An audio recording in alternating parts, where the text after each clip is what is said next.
It is October 30th, and I'm joined by my training partner, Danny, and race videographer, Garrett, for the final walkthrough, testing the cameras, electronic board, the roll, and race execution.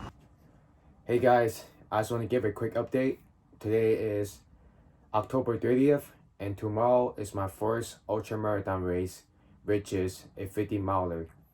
I've been preparing and training for this race since the beginning of the pandemic, which was back in March. And although I got hurt back in the end of August, I never lost hope and I never doubted myself whether or not I can continue. I can't wait to show you my experience, and I hope to see you by the finish line. Thank you. I woke up at around 2:45 to get ready, and surprisingly, I wasn't too exhausted or anything, considering the fact that I slept past 11 the night before. I heard many stories about the nerves of waking up to a race day. Though I knew the race was hours away, I took the morning as if it was another day, and I followed my usual morning routines of waking up, getting cleaned up, making coffee, and cooking my oatmeal.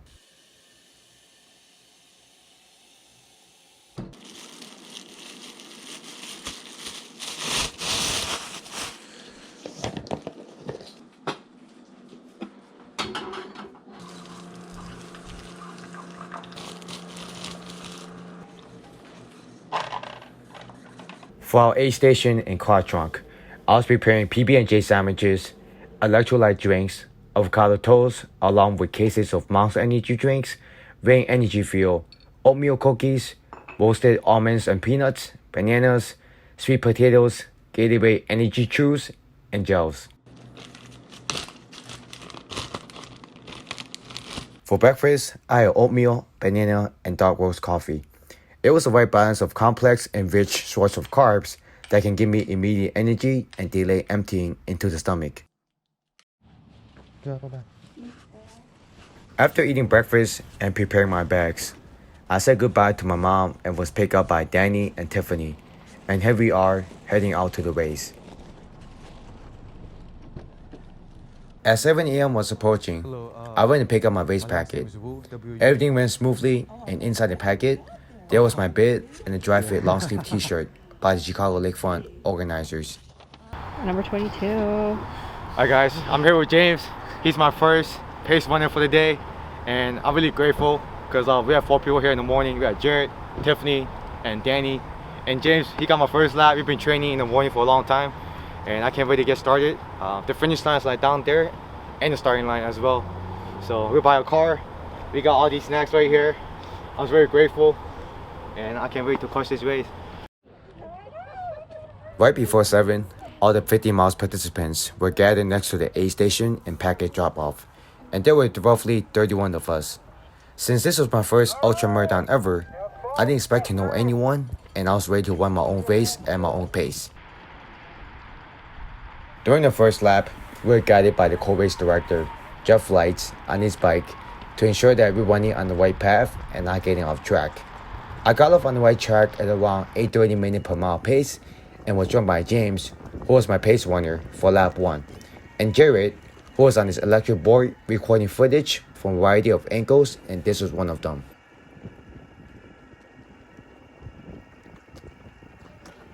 Speaking of James, I met him through a professional business fraternity leadership conference, and never knew he ran until he reached out to me on Facebook about pace running for the 50-miler. Though I was a pretty avid runner, I didn't know many friends that ran, let alone pacing me for 6 miles during Halloween. But I took my chances and posted on Facebook seeking for actual pace runners. James was one of my few friends that reached it out, and we had the opportunity to practice the 6.3 miles a few times in the span of 3 weeks, and I was really appreciative of that. Before meeting up with James, I was slowly easing myself in the beginning of October, running a mile or 2 in the morning to keep my breathing patterns and running stride going. My Achilles was still bothering me at that time, but it wasn't as severe as September, which it was still hurting with every stride that I took. Near the end of August, I suffered a left Achilles injury that kept me out for money. It was the hardest decision to shut myself down for September because I was starting to peak, run faster, longer, and recovering at the highest level. I was running like 9 miles every morning, and I didn't feel tired at all running under the program that I was doing with powerlifting. I felt unstoppable until that one day, where every step I took signaled pain. When I signed up for the race, I had the goal of placing first place in my age group and wanting to run in sub 9-minute mile per mile pace. But I knew I had dialed back expectations after being out for a month and a half.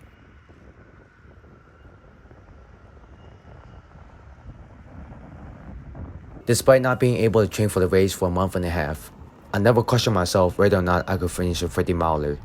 It might sound weird, but the moment that I signed up, I pictured myself crossing the finish line.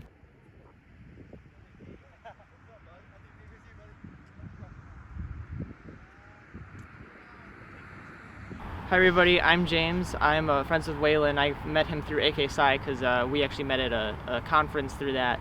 Because I'm in the DePaul chapter, and yeah, we met through that. I first heard about his 50-mile run through his Facebook post, ironically enough, and he just said, "Hey, I'm running a 50-mile run. I need someone to help me keep pace for a few miles. I run about this pace and 9 or 10-minute miles, and that's what I run normally." So it was just made sense to me to just run with him and say, you know what, why not? So that's what I've been doing now. And what does it mean to you running along Waylon today?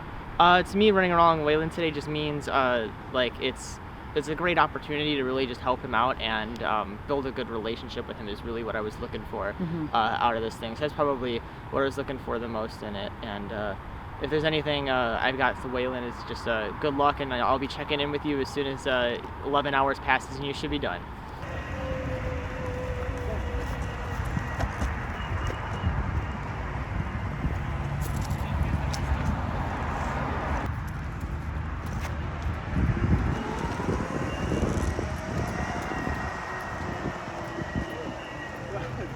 I was like walking around, I'm like knocking on the quarter price.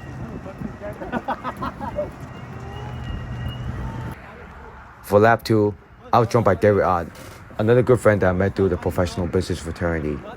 We have never run together prior to the race, but I'm glad Garrett's watch worked pretty well and kept me under a 9-minute per mile pace for the entirety of it.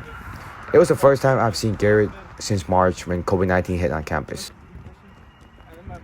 It was also the first time I run more than 6 miles in the past 2 months. And I remember hitting a wall towards the 10th mile. And I still vividly remember Garrett telling me, "Waylon, close that gap." That was something that I did not expect coming from Garrett, which is a huge turning point for me early on into the race. I typically don't rely on external motivation, but that was very encouraging coming from Garrett, who has been on the lecture board for over 2 hours, never whining about the cold. That was my second win, and I felt like my body and mind were no longer connected. All the fatigue, soreness, and pain were out the window.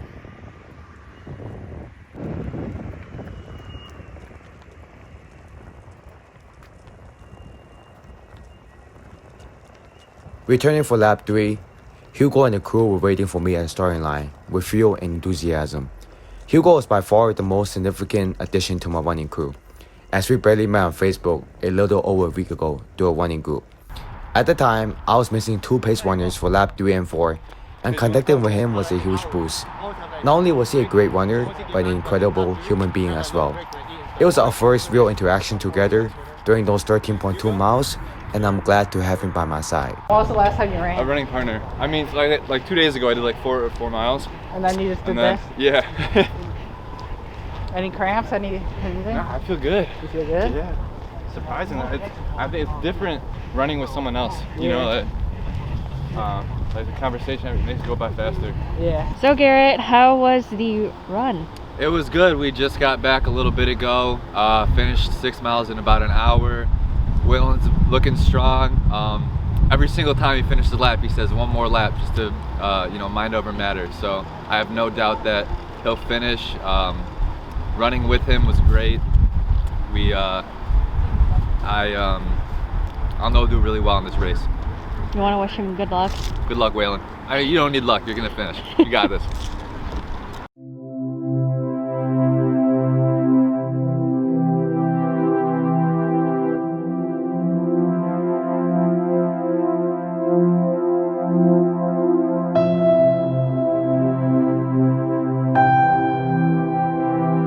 So we've got Jared up here because we have a bit of a Wait, situation. Jared, you want to throw up your jacket? Like, I'm just gonna lay like safety points. Basically, I'm gonna like stat the drone died just in case you don't catch and it. the drone is up on that roof. So that is the situation that we're handling right now. I hope you enjoyed my documentary comments, but hopefully it will work. Or you think it's gonna come into contact? So yeah, best of luck to us. Hopefully we don't break your drone, Waylon. Lap 3 and 4 was captured mostly from a point of view on my GoPro Hero 7, as Jared's electronic board was out of battery. My GoPro didn't last long either, as the battery was draining relatively quick due to the cold. My body was holding up pretty well during lap 3 due to the distraction of talking, but I was feeling the tightness from double socking. Wearing a compression sock for the first layer and my running socks on the second. The repetitiveness moving was slowly adding up, and I thought about switching my shoes early before halftime.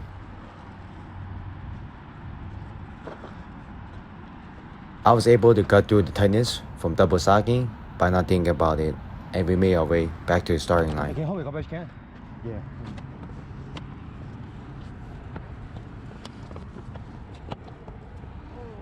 Making our way back to the car, we had extra food and fuel for the end of lap 3, but we were short on water and needed access to Danny's car. However, the support crew was nowhere to be found, and Hugo and I decided to take off, grabbing some supply from Hugo's car. Lap 4 was by far the most grueling, as I haven't run past 18 miles since the middle of August, when I was running around 20 miles every Sunday at the Lakefront Trail. Running 20 miles in one setting was my longest distance covered by far, and I remember telling Hugo that every step that we were taking was a new personal record for me.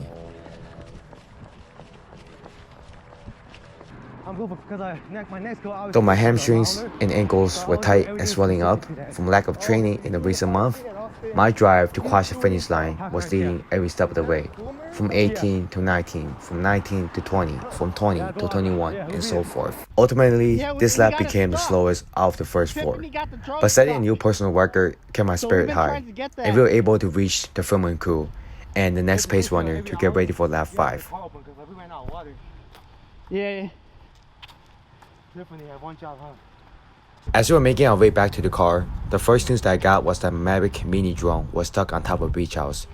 That was a scenario that I did not want to happen, and I was notified that the crew spent the past 2 hours trying to get the drone down, which is why they were MIA when we returned from lap 3.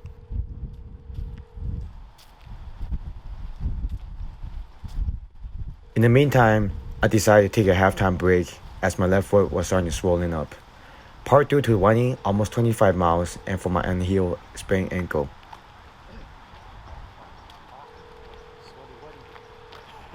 Yeah. Looking back, it was the right decision to rest, stretch, eat, and recover. But we definitely spent too much time by the car. Yeah, we're still. Dennis, my pace runner for lap 5 and 6, was also away for a good half an hour trying to get the drone down by throwing objects, and I was too distracted by the drone incident. Where?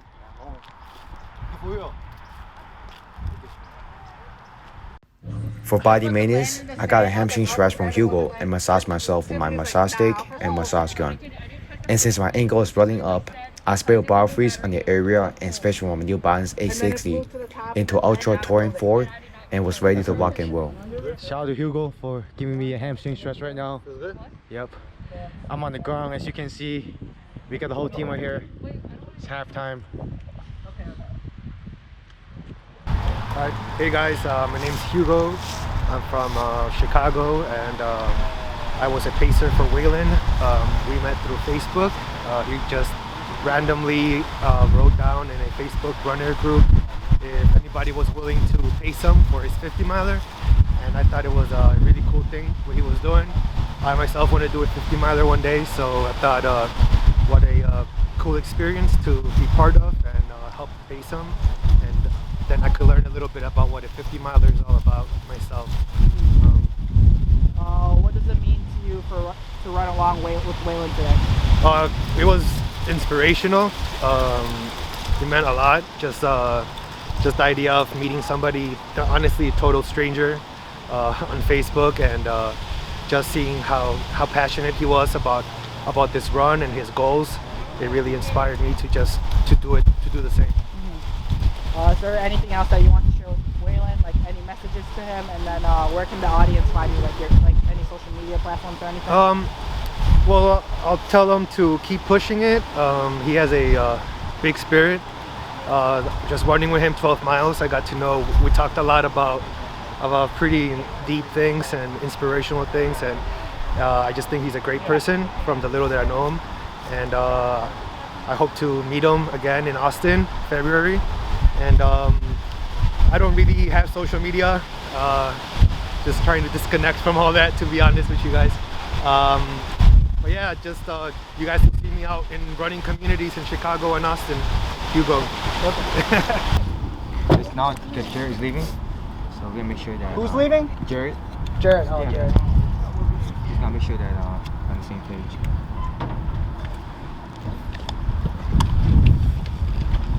Thank you, Jared. Appreciate you, man. Hey, no problem, man. Glad to be out here. So who's gonna get my drone down? My name is Jared Seiber. I'm the filmographer for this documentary.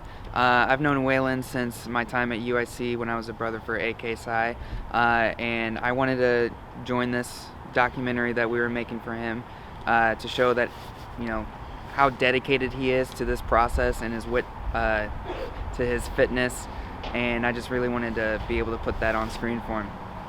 What was your first thought when Waylon approached you to be a part of this documentary project, and why did you decide to be a part of it? First thought was how early. I'm not a morning person, but, you know, always putting myself out there, just like how Waylon does. I want to make sure that, you know, I was motivated just like he is in getting this vision for his project, you know, done. Waylon, you're an inspiration, and many others know that. Keep striving, keep working, and keep that drive in you. You're going to accomplish a lot.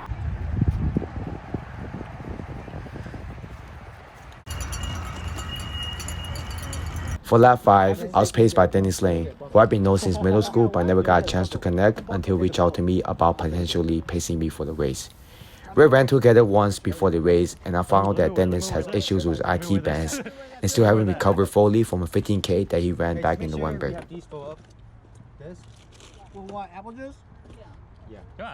Because of that, I didn't plan on including Dennis to be part of the team until 2 of the pace runners called off the night before and said they couldn't make it anymore. I had no choice but to reach out to Dennis again in an attempt to fill my pace running squad. Luckily, Dennis was available the next day despite the last-minute notice. As far as lap 5 goes, my legs were less bothered, partly due to the spray, but I noticed that I was running slower and slower as the lap goes on. Despite my pace taking a hit, I knew I could settle or start slowing down, or else I would get too comfortable from running at that pace. On the other hand, Dennis was not necessarily slowing down, but he had to stop a few times due to his IT bands tightening up and was bothered throughout the lap. By the turnaround point, my fuel consumption was increasing, and that was when I realized that I wasn't eating enough and was probably on a calorie deficit. Knowing that, I started fueling every 20 minutes instead of 30 minutes and notified Dennis to pack more gels and drinks for lap 6. When we got back to the aid station, we discussed whether Dennis should continue pacing me for lap 6 due to his IT band issues. Still, after looking around, we really had no other options other than Danny, but he was scheduled to pace me for lap 7 and 8. Therefore, we decided to take another break in an attempt to address Dennis's legs issue. After stretching, massaging, and applying BioFreeze onto his leg, Dennis felt a lot better and decided to continue lap 6 with me and finish out what he came for. Wait, holy fuck. I think they forgot to bring the water.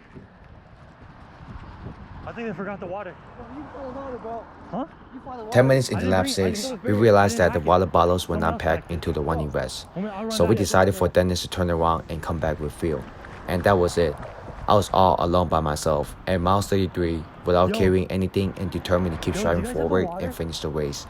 Though I was significantly slower than the previous laps, my mind was as sharp as ever, and I couldn't thank my body enough for holding up for this grueling event. I'm trying to find a water bottle. My name is Dennis.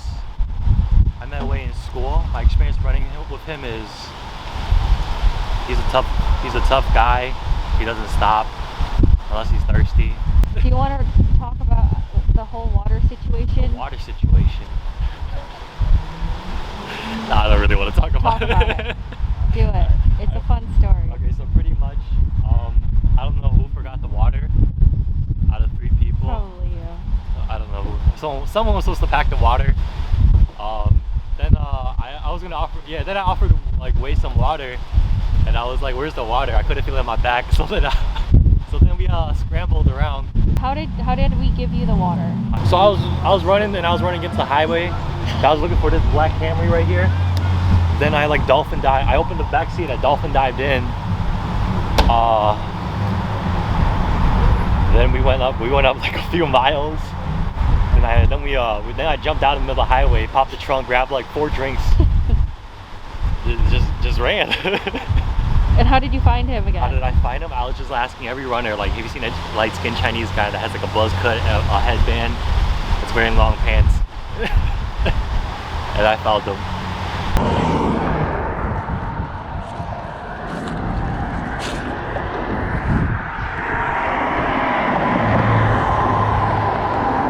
Oh my god. This is so illegal. What are you doing? Close the door. Why is it vibrating? That's the gun. Oh my god. I don't know where the squishy bottle is. Hey, where do you go? I don't see the trail. Just keep going, keep going. Go straight? Yeah, if anything, just drop me off. I'll keep an eye out. It curves in, but way should be ahead. If anything, I'll go ahead and I'll intercept them. You guys have the water before? I don't know where the squishy bottle is. It must be. Hey, when you get out, we're just gonna pop the trunk open so you can have it. Just grab a bottle and go. Okay. Okay. I wanna pop up the trunk. Just wait, drop that bottle down. A brand new one?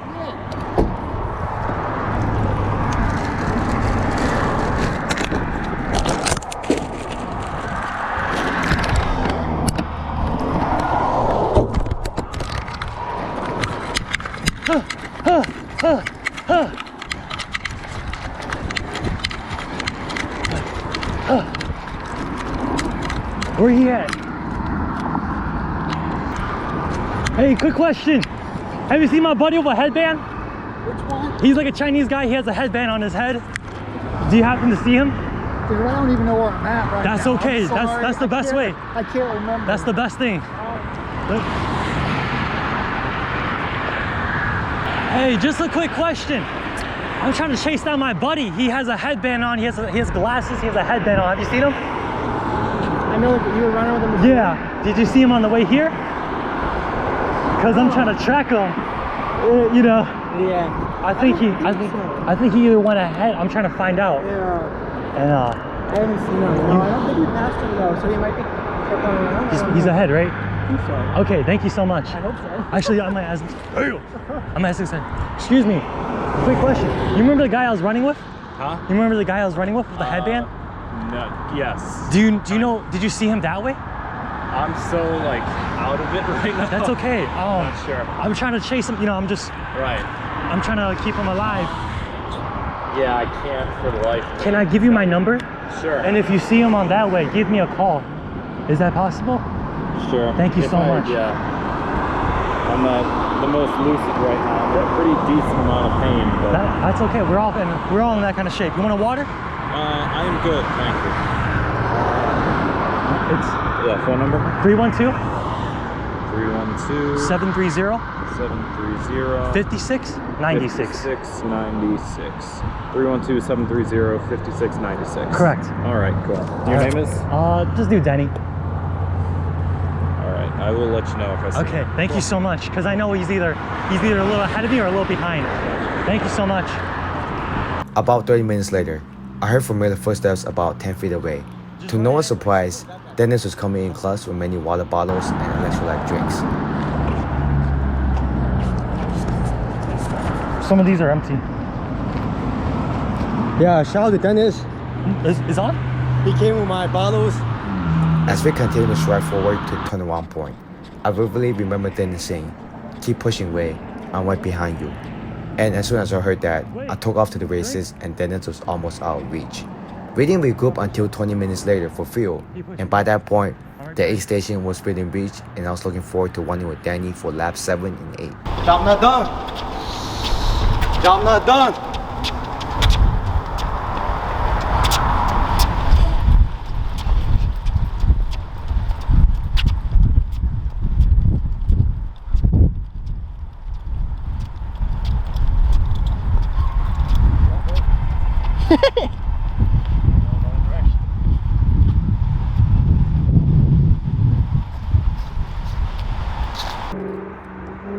Prior to lap 7, we settled for a 10 minutes break, primarily providing maintenance for my swollen left foot and going over expectations for the final 2 laps and how we can stay under 10 hours for the race.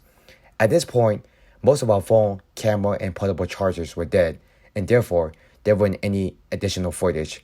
But I remember that being one of my fastest laps, running almost sub 9 minutes. For my last 2 laps, I was joined by no other than Danny, the man that was part of my journey from the beginning. We have been lifting and running partners for almost a year, and I was really looking forward to sharing these last 2 laps with him. Knowing that we have come a long way from running in the snow after lectures and doing long runs in the hot summer every weekend. Today was the day, and Danny has also been waiting for this moment. He was my event lead for the day, handling all the pace runners, managing my fuel and recovery, and conducting interviews throughout the race. Knowing that this was my last 2 laps, stopping, quitting, and slowing down was no longer a choice. And I vividly remember running across the finish line with all my friends cheering along with the organizers and volunteers. During the most challenging moments of the race, I reminded myself of how far I've come from failing middle school with 6 Fs and overcoming heartbreaks and being overweight.